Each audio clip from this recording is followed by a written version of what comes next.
You know Lexus, right? Of course you do. One of the best-selling premium marques in the USA, for example. They like to follow the Japanese motto of doing lots of constant incremental improvements. The company that likes to be very conservative and do things very slowly have gone and chopped the steering wheel off the latest version of the RZ. Of course I'm going to show you what it looks like, but let me just talk you through the updated bits in the car. So actually, visually, there's really not a huge amount of change. If you get the F Sport version, there are some cosmetic changes on the outside. Up to 20-inch alloys. The other version, the other video you may have seen on my channel is 18. They definitely give you, without question, better comfort, but obviously on the larger wheels, it looks nicer. It's now a 77 kilowatt hour battery. They haven't physically made the battery or the unit it sits into larger, but they have changed the amount of cells and they've constantly tweaked that over the last while. The steer-by-wire system they've been developing for 10 years. Co-production with Toyota, but then for the finessing stages, it was just the Lexus team, because even within Lexus and Toyota, they don't like sharing secrets with each other. I know. This car has what Lexus like to call e-axles, and they've refined it. They've made them more efficient, less loss of power going to the wheels, and better use of the range. So in theory, this car in the front-wheel drive versions should be good for about 560 kilometers. You'll do less in this, but is it a huge jump on the last version of the car? We're going to find it out in this video. People complained the charging speed was too slow. Now you can get up to 150 kilowatt DC charging, and Lexus have gotten rid of the 11 AC. It's now 22 kilowatt AC as standard.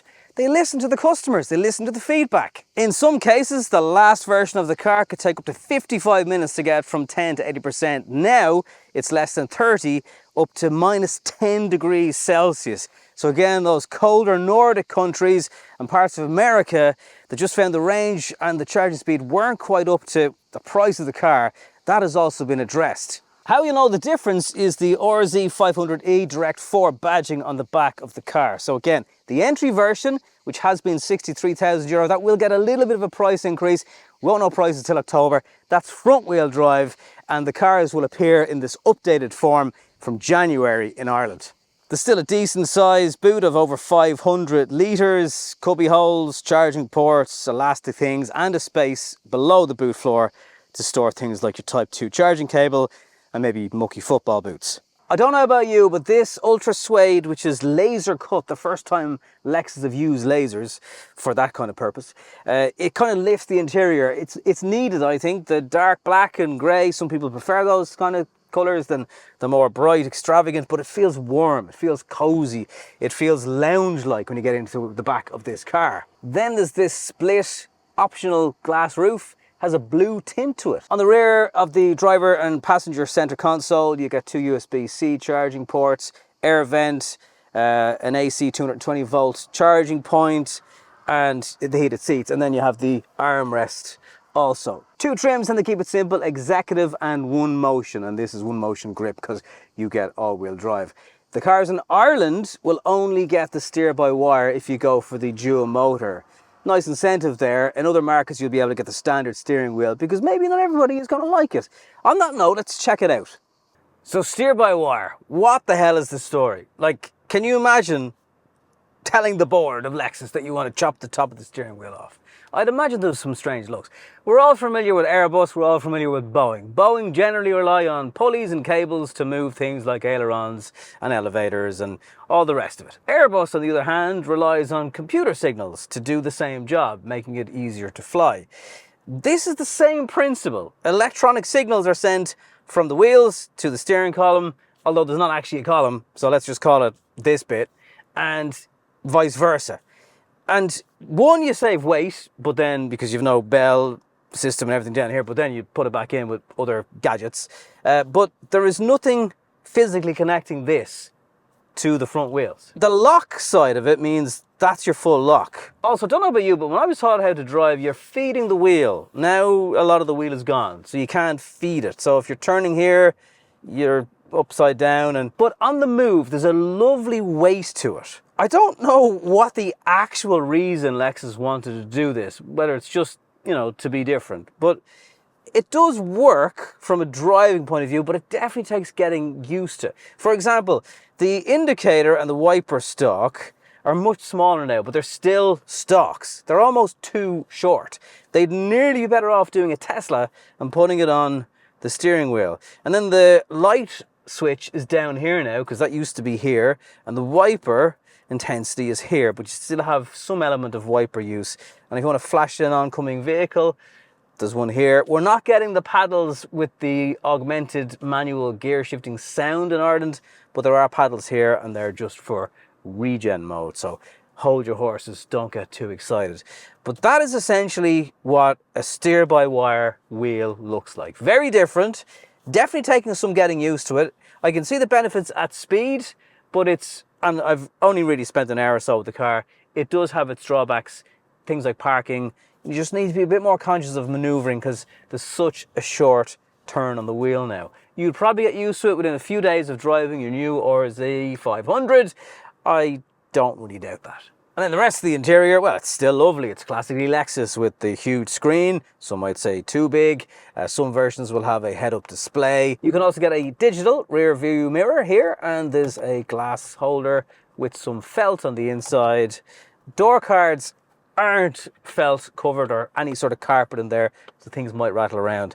But it is a very well put together Lexus interior. I wouldn't expect anything less than the brand. Another aspect of this wheel that I can definitely vouch for is, well, you've got more visibility up here and you've got more knee space below because it's totally flat down here. So it's a pretty radical thing for a company like Lexus to do. What's this little thing like to actually get behind the wheel of? We need to go and find out. In many ways, it feels like a steering wheel that we're all used to.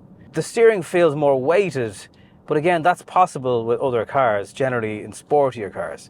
So it gives you a sense of being involved a little bit more.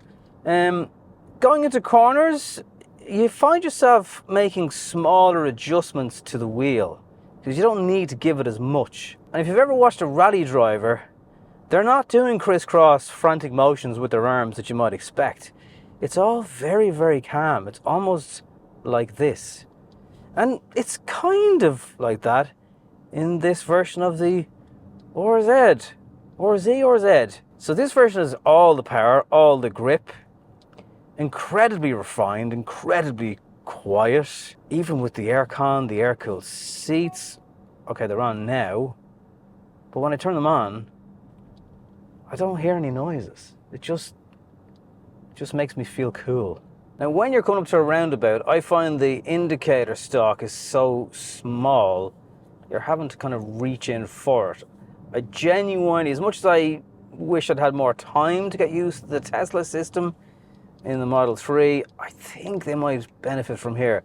And I did earlier on say, well, that'd be pretty radical for Lexus to do. And one of my colleagues said, yeah, but this is radical for Lexus as well. So why not go the whole hog, I suppose? Steer-by-wire aside for a moment, very little body roll, so flat, all the grip, squeeze that throttle, go into a corner.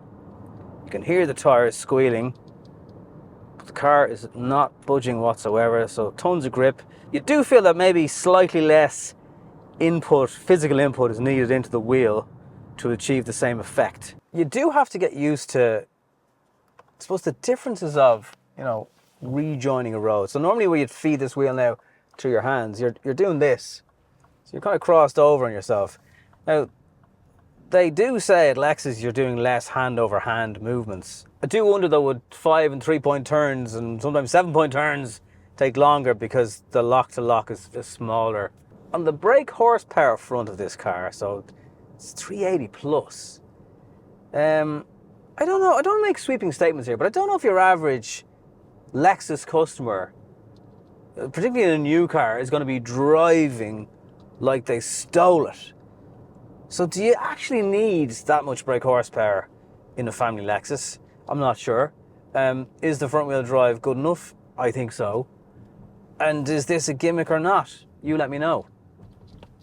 That wasn't actually meant to rhyme, but This car has done a few things. One, showed me how grippy it is and comfortable and quiet. And actually taking it easy now, it's doing 18 to 20 kilowatt hours per 100 kilometers. But I have seen it in the mid-20s as well if you're pushing on. Did you know WLTP is calculated, by the way, at 46 kilometers an hour, at 13 degrees Celsius? So no wonder when you bring an EV onto a motorway, the range is not at all like you were told. Loads of grip, great road holding manners, it's extremely quiet. If you like gadgets, if you want to be able to tell your mates you have a steer-by-wire system in your car and a wheel that looks like this, and the grip, that's why you'd go for the 500E version of the car. I do get that. But it actually shows me how good the entry one is now, and the improvement that they've made, that they did need to make to it, have now been added. Steer-by-wire, I like it. I don't think it's amazing. I like the weighted feel of it. Parking in tight corners, perhaps not so much. And people doing driving lessons now, how are they going to be told, feed it? Feed it. Because you can't feed it. 10 years in the making though. Lexus really make sure something's right before they actually pull the trigger, don't they? It's mad. Time to wrap things up and get the hell out of Portugal. It's too hot anyway. This has been my first look at the Lexus RZ500E. All-wheel drive. One motion. United we stand. Steer-by-wire. Terms and conditions apply. Or do they? It's a Lexus after all. I've always been a big fan of Lexus on the channel. I've never hidden that from any of you, but I've been very curious to see how this steer-by-wire thing was going to work. Overall, I like it. Definitely takes some getting used to. I think the real winner here is just the standard 350 version of the car. It now has more range, a little bit more power. It's very comfortable. It's just, well, it's actually more refined than it was. Whatever secret insulation sauce they put into this car, it was always very, very quiet. Now even more so. Handling's great in this version and the other version. Grip in this car is obviously fantastic. I think the reason to go for this one is if you love tech and you want the extra grip, and to be fair, the extra almost 400 brake horsepower in total. It's not far off the F-Sport version, that's 408. We're not getting that in Ireland. Sonic Copper is a colour that Lexus currently aren't offering in Ireland, but at time of filming, over there, the people at Lexus are thinking about it, because it actually looks pretty good. Some dealers have suggested that the size of the car doesn't take a colour like Sonic Copper.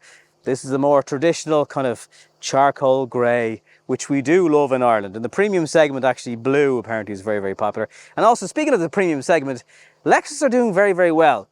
BMW are on top this year so far with the X5 driving that, but they are over 6% of the premium segment. It's actually the highest share of any country in Western Europe. So well done, Lexus Ireland. We punch above our weight sometimes. Anyway, let me know what you think. Price to BC. I think it's going to be a 70-ish grand in this version of it. And as I said, 63 for the standard currently. We'll probably see 2-3 grand on top of that. As always, a 1 million kilometre warranty covering a duration of 10 years if you get it serviced at the Lexus dealer network. No one else is really doing that. Let me know what you think of the RZ500E. It's still a bit of a mouthful, isn't it? And thanks for watching. See you next time.